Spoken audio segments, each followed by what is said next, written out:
Hello, amazing angels. This is Michelle Johnson coming to you today to give you a quick update on COVID, on some reminders for doing business with visiting angels, and just items to keep you and your family safe.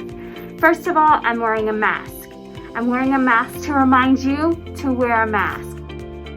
We are mandated by the state of Colorado and the health department to wear a mask. So when you're on duty, when you're with a client, when you're clocked in, when you're in a visiting angel's uniform, a lanyard, a name tag in a visiting angel's car, at any time you need to have a mask.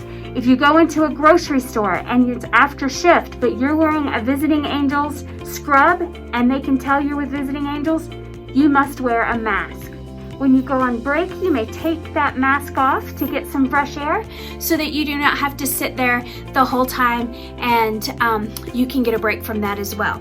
Also, I wanted to talk to you about travel. I know that we've been trying to come up with a new norm for quite a while of what that is since March. We are still in a pandemic, and we still have the obligation to keep our clients safe and to keep you safe. So anytime you travel further than 2 hours, we are going to question whether you need to be quarantined or not. That is the case also with people coming to visit you. If you have family coming in from out of town and staying with you, and you're not social distancing, you're not wearing masks, it is the same thing. It is no different than being in a crowded place without a mask. So remember, if you are traveling, you need to get prior clearance. You need to understand what will happen when you come back and whether you will be quarantined upon your return for the 14 days. What many people don't understand is if you receive a COVID test and it is negative, it is only negative for that span of time. It does not mean a week later you do not contract COVID and become positive. So if you travel anywhere, you could still contract it. If you're around other people, you can still contract it. So just be aware. Practice social distancing, wash your hands, wear a mask, don't travel. We're all having to sacrifice right now. We're asking the same thing of the clients. We are quarantining clients from care. If they have people from out of town that we deem to be unsafe because maybe they're from a hot spot, maybe their family's coming to stay with them, we are quarantining people and stopping care until we feel it's safe.